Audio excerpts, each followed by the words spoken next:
ক্ষুদ্র ও মাঝারি উদ্যোক্তা অর্থাৎ এসএমই ঋণের পরিমাণ কেন বাড়ছে না সেটি পর্যালোচনা করে দেখছে বাংলাদেশ ব্যাংক। সেই সাথে এসএমইদের আর্থিক কাঠামোর মূল ধারায় নিয়ে আসতে কাজ করছেন বলে জানালেন বাংলাদেশ ব্যাংকের governor doctor Ahsan H Mansur.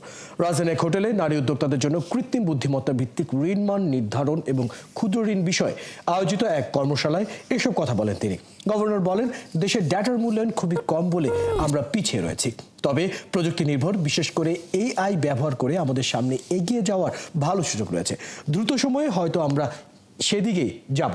Ahsan H Mansur আরও বলেন, ক্ষুদ্র ঋণ প্রতিষ্ঠানগুলোতে নারীর অংশগ্রহণ অনেক বেশি থাকলেও প্রাতিষ্ঠানিক ব্যাংকিং কাঠামোতে নারীর অংশগ্রহণ খুবই কম।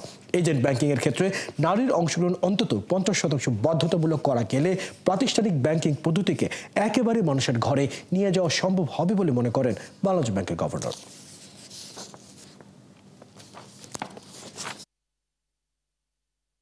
আমাদের যে এজেন্ট ব্যাংকারদের সংখ্যা, এখানে কেন আমরা 50% মহিলা দিতে পারবো না? We can make it mandatory, যে কারণ মহিলারা তো গ্রামেই থাকে, সেখান থেকেই তাদের এজেন্টকে পিক আপ করতে হবে। এবং তাদের তো বিশাল একটা অ্যাডভান্টেজ আছে, তারা তো চাইলেই মহিলা এজেন্ট হলে পরে সে পাকঘরেও যেতে পারবে, বেডরুমেও যেতে পারবে।